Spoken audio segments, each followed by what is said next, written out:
I told you to spit it out, and you said even faster.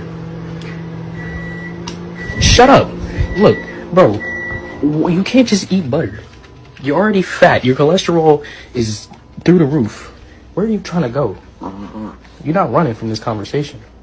You wanna... Alright. Listen to me, you little fat fuck.